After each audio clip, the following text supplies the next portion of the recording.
Today, I want to lean into a discussion that's very prevalent to church planters, especially within our network. And it's the topic of mission teams.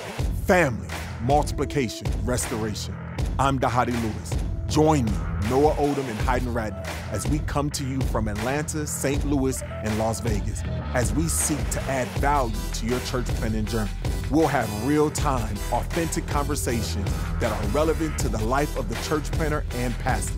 Join us as we hear from leaders of this movement from across North America and discover what it really takes to plant churches everywhere for everyone. The world tells us our differences should divide us. But the gospel, it has a different story. Our mission, our calling, His command, is a mission that unites every Christ follower in a way that stands out, a way that doesn't make sense to the world. Join us June 13th and 14th at Send Conference to be refreshed and celebrate the church together on mission. A free event hosted by the International Mission Board and North American Mission Board of the Southern Baptist Convention. Learn more at sendconference.com. All right. Well, welcome everybody back to the We Are Send Network podcast. Thank you so much for joining us today. Whether you're listening or watching this, make sure you hit that subscribe button. Maybe even share this link or this podcast with people in your circle, your network of friends. Somebody may benefit from this podcast. Today is a great day. I'm here with my guy, Pastor Noah Oldham from St. Louis, leaning into this podcast today. What's up? How you doing, Pastor Noah? Man, I'm feeling good. If you people are joining us by video, you can see that I'm wearing my Walk sweatshirt. Ooh. Walk Church, Las Vegas. This Swag. is actually my power sweatshirt. I got my latest deadlift PR while wearing this sweatshirt. And so I just feel like I channel that Vegas church planting power when I'm grabbing that barbell. So I like it. Bro, you look good, man. I need to find me one more of those. Those Walk sweatshirts went fast, so we're going to have to reorder those. Man, I love it. Well, I'm grateful that you're on here today. We're missing our big bro, Pastor Dhati Lewis, as he's working on other things today, but we'll catch him back on the We Are Send Network podcast soon. Today, I want to lean into a discussion that's very prevalent to church planters, especially within our network, and it's the topic of mission teams. Receiving mission teams from partnering churches and friends and families that want to come out and serve with you in your church plant in your city. And this also could be helpful for sending churches and partnering churches on being the ones that send mission teams. And so we want to have a dual help role in this podcast where we can speak to both audiences. But I want to just throw it over to you, Pastor Noah. I know that you were also the Send City missionary in St. Louis. You're a church planting church with August Gate. I'm sure you guys were the recipient of several mission teams. Talk to us about the importance of mission teams on both ends. Yeah, man, I love this subject.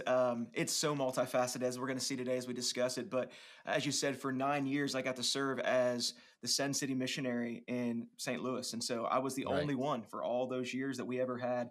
And so all these partnerships that came in for the years, I got to kind of liaison. I got to say I was kind of the match.com of the church planting world. I would help a church planter partner with a church, a supporting church, and build relationship. And I feel like why this is important is because the kingdom of God is really, really big. And I think it's meant to be connected.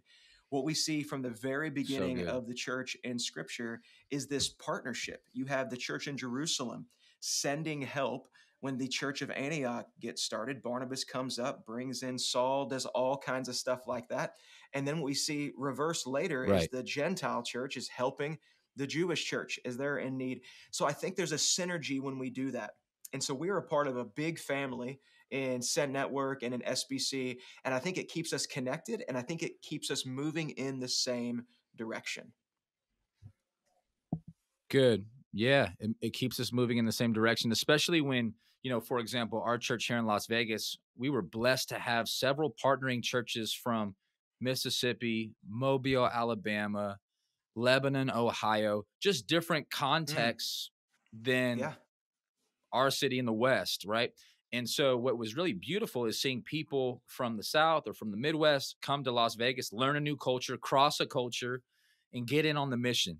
And so there's so many advantages And there could be even some disadvantages when it comes to Mm, mission teams yeah. coming out and serving. And so maybe this one podcast can be a help to church planners that are like, man, I'm about to have a mission team come out. I don't want to let them down. I want to make sure it's done well.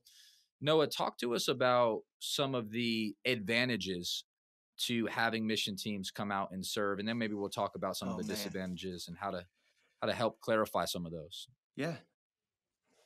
Well, I don't know if you've seen this, but as a church planter that's been involved in bringing in Right. teams to help my church specifically, as well as helping others, I've seen probably the greatest advantage is having all of a sudden a critical mass or having more foot soldiers. You got things you Right. want to get done, and what I Yeah. would tell church planters all the time is dream about all the projects you would take on if you had more people, and maybe if you even had a little bit more money. So, something that's not in the So normal good. budget, something you can't do on your own, but if you could, like this is the dream list, put that list together. Let's use that to cast vision. And when all of these partner churches from around the country are thinking, hey, we want to get in the game, we want to matter not only in Jerusalem and Judea, but Samaria and to the ends of the earth, and we want to get involved in this Acts 1:8 type ministry, Great. they hear about the vision you have, man, heart and resources follow vision. And so I love bringing them in to enable my people to do the things we've never been able to do. Here's one of the big things. I love having partners come in and do all the behind the scenes work so that my people can be relationship building. You think about it, like to pull off an Mm, Easter event or to pull off a summer block party event at a high level, yeah. you got to have a lot of people hitting a lot of details. All of a sudden, though, if you bring in all these people, doesn't matter where they're from, doesn't matter their cultural background, doesn't matter if they have an Right. accent that's weird to the people in your context. If they're doing the snow cone machine and they're doing the bounce house and they're doing the face painting and they're setting up and tearing down, if they're doing the food, then the people of our church can be building relationships with their neighbors. They can be sharing the gospel with their neighbors. Good. And so it is such an advantage just to have more people. Because if you're a church plant and you got 50 people in your church, 100 people in your church, and all of a sudden you get 50 more people coming in or 20 more people, man, it just frees you up to do so much more. I think that's one of the number one advantages I've seen. Hayden, what about you, man? Have you seen any other advantages to using teams? Yeah, no, and I think that I've seen a lot of advantages. We've probably hosted nearly 20 different mission teams within our Wow. 5 years. And let me go ahead. We launched 5.5 years ago, but even the year leading up to our launch, we had several mission teams come serve with us because we were really trying to lean into city engagement to build Mm, presence. And let me go ahead and double click on that phrase, build presence. I think is such a key phrase. I learned that from Pastor Vance Pittman from Hope Church here in Las Vegas, that a lot of times if your church can just build more presence, it's still a win. You might not have led 20 people to Christ on a mission trip, but if 20 more people in your city know about your church plant and they're excited about it and the vibe and the energy was good and it's a life-giving presence, that's a win. One thing that we tell mission mm, teams whenever they come to our city is we say, hey, let us define for you the touchdown. Let us define for you what's a mm. win, what's a goal. So, for example, they might be saying, hey, we need to come win the city to Christ. The truth is, you might not win anybody to Christ on the mission trip, but that doesn't mean the trip was a fail because for us, presence That's building right. is a win. For us, knowing God deeper is a win. For us, helping our Yeah, team be able to connect relationally, still a win, right? And so I think that if that's right. one advantage is be clear on what the wins are and what the non-wins are, the losses are. Um, it helps you really shape what the trip could look like. I have a couple stories that are um, just game changers in the life of our church. And let me even add to a new church in our city, right? Image Church, who I referenced recently. We recently sent them out, but we had a mission team from a church plant. I'm sorry, a partnering church of ours in Texas. Awesome church called New Beginnings Baptist Church. And I remember they sent a mission team to serve with us a few years back. And it was a college group that wanted to serve with us as we were gearing up for some spring events. And the college group was led by a guy by the name of Miles and his wife Katie, and they came out and they served so well. But one thing I did during that trip was I said, hey, I want you guys to know the kingdom is bigger than Walk Church. Here's our next church plant.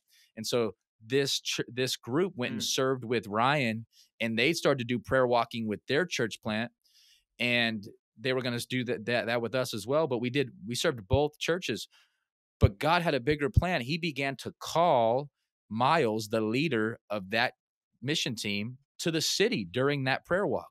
And next thing you know, Miles and Katie moved to Wow. Las Vegas to join the Image Church planting team. And so, like, God is doing stuff. That's right? amazing. It's kingdom work. I Yeah. remember when we sent a mission trip to work with a church plant in Portland that we helped plant, Remedy City. I remember when we got there and I said, hey, team, look, the goal is to just be prayerful and be ready. And I remember we walked into a Chick-fil-A because we were bringing teachers Chick-fil-A sandwiches, and we met a couple that was walking out that liked our mission trip shirt. Come on, mission trip shirt. Have a good looking shirt. All right. Don't have a corny looking shirt. Have a shirt that might catch somebody's eye. And they said, we like that shirt. And we had an invite card on deck. And we said, man, show up to Remedy City in Portland, Oregon. That's why we're here. We're on mission. They said, man, we love to. We've been looking for a church. That couple still is serving in a part of that church. And so there's so many wins and advantages to just being open and ready for a divine appointment when you're on mission.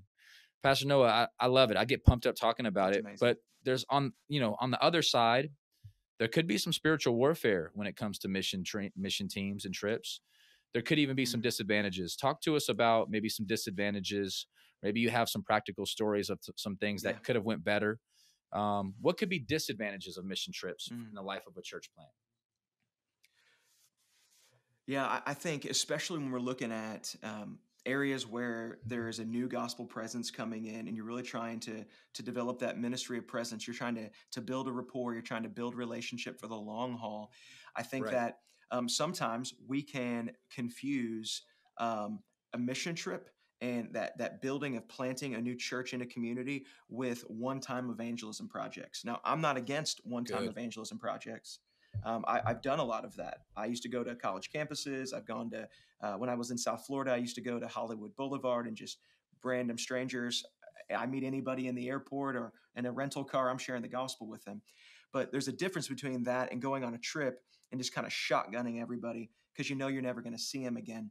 And there's a difference between that and planting the church. And so I remember one time early on in the life of our church, we're trying to build relationships in this new neighborhood, just getting the word out. We're starting a church, brought a mission team in. They're doing all the behind the scenes stuff, but then they had a senior adult dude on the trip that was just a little bit more old school. Like, no, I'm going to get every one of these sinners saved in this block party. And just not culturally sensitive to the environment he was in. He's not from the area, and just kind of came off a little too strong for a lot of the guests. And they kind of walked away saying like, "Oh, is that who you guys are?" And the truth is, we believe the same things about the Bible that he does. We were just taking a different approach to building relationships with people in that moment. And so that can be one of the disadvantages. But I think, Heiden, we've talked before, and you've said something really, really important about getting a church plant team ready for a trip. What's something you guys do when a team comes in to help them understand the context they're walking into? That's good. Yeah, we try to be clear up front with what we need and what we don't need. And so I think even that has to do with the size of the trip. There's been some churches that are awesome that have said, hey, we got a team of like 40 people that want to come out. And we've had to tell them lovingly, we just don't need 40 people coming out. Most of our mission trips projects need about 10 to 15 people. Some only need 7. The last thing we want to do is have people just standing around twiddling their thumbs, right? We want to be effective with our team. And so, we've set a kind of like a boundary line, like, hey, we don't accept teams over 20 people. That's just for us. Other places will do more, and that's great. We just said we can effectively steward a 20 person or less team. So we said that right off the bat. And then we also established trip goals right when a mission team gets to Vegas. What we do is we go to our ministry office and we say, okay, this is our orientation. And here's what we want you to know. Before we go any further in this trip, we have 3 goals. And I'll go ahead and share these goals with you right now. And they've been well received, but it clarifies the target. for our mission trip. Number one, we always say is the goal is to know God, right? This mission trip, is it for us? Yes. But is it also for you? Yes. We believe God's going to take you deeper with him while you're on mission. If you leave here knowing God better, it was a win. We're grateful for that. That's We right. think all of this has Good. to do with us knowing God, knowing Jesus better. The last thing any of us ever want to hear is, Jesus, I never knew you. So everything serves to that end. We say, get to know God Yeah. better on this trip. The second is we want to deepen relationships. We're a relational church. Help us deepen relationships with the city, right? So you might not necessarily That's lead great. somebody to Christ, but the relationship with us might get deeper because you came. So when you're at the block party, when you're serving with the resource center, when you're serving in a homeless ministry, wear a Walk Church t-shirt and own that thing and help us deepen the relationship, because we need you to go deeper, and have an invite card ready to help us go deeper, and maybe get a phone number and pass it to one of us. And I remember a mission team once was helping us build something for a VBS project, and they needed to get some wood from Lowe's. Well, the guy that was helping with Lowe's at the store was looking for a church. They were able to help deepen that relationship. Wow. The third goal, Yeah. know God, deepen relationship. The third goal is bless the city. We're here to bless the city. We don't want to be a burden. We want to be a blessing. And then I go on to define, here's some things that could be a burden.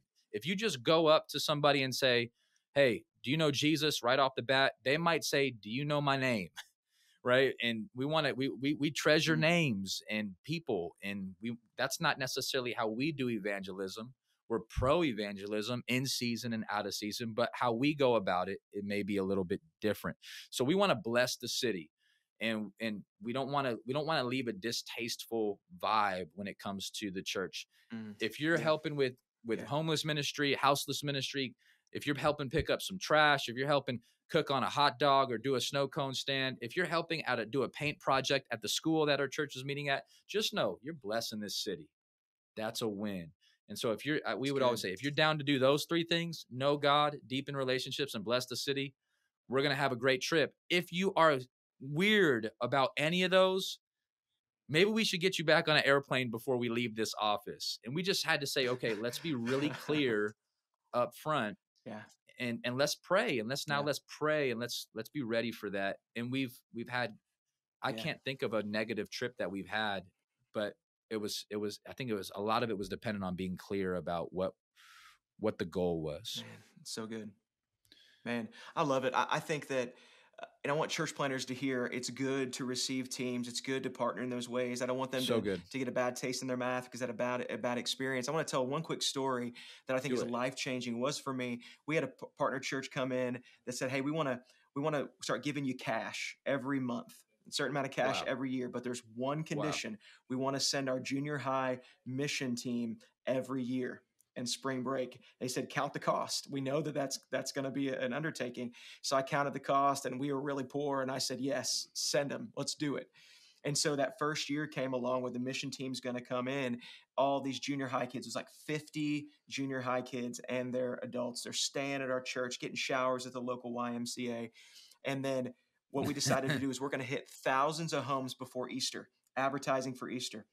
And we showed up one day, and they felt like it was going too slow because we had these stamps. They started handwriting on the cards, just the words, you're invited, you're invited. Then I found out that one kid had a broken arm, so they gave him the job of writing you're invited on the envelopes, and he kept putting the apostrophe in the wrong place.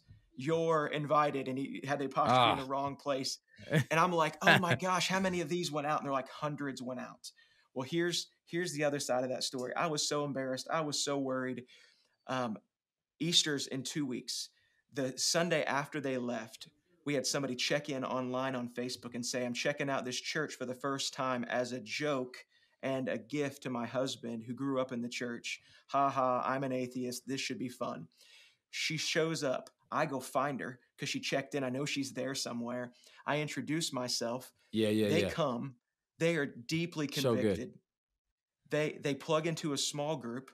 They start coming every single week. It's been years now. A couple of years ago, He baptized his wife. He rededicated his life after years of backsliding. He Come on. baptized his former atheist wife. He's a deacon in the church now, in a church plant that we send out. So good. And they're serving the Lord and teaching So their good. kid Christian homeschooling. I mean, and the Lord did that with the foolishness of a junior high mission trip. Why So all I won't got to God say is, do it? planter, Yeah. trust him. Trust him. He'll use anything. Yeah, there's something about faith when a mission team comes out. You just don't quite know what's around the corner, who's going to talk to who you're going to get in front of. And hopefully they can stay for a Sunday. If you got 15 to 20 people, man, come on, that's a big day. Champion right. that thing. That's And good. man, there's so much value and power. I love that story. There's stories.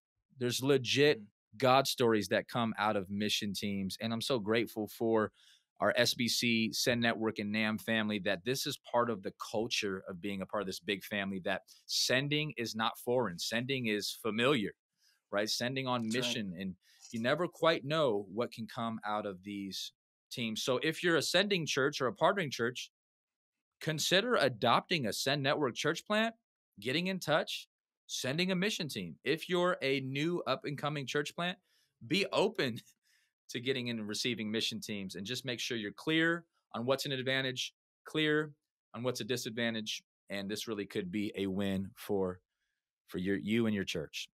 Let me go ahead and close us out. This has been a great podcast. If you are listening and you want some more information, maybe you need a next step, maybe you want to know more about what we're talking about, hey, go ahead and text the number 888-123.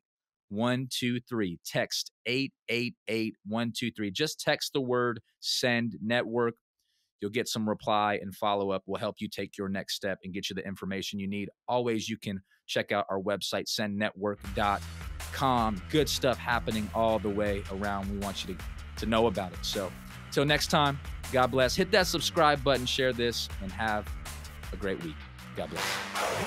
You have been listening to We Are Send Network, a resource of the North American Mission Board. For more information about today's podcast and other relevant resources, visit sendnetwork.com.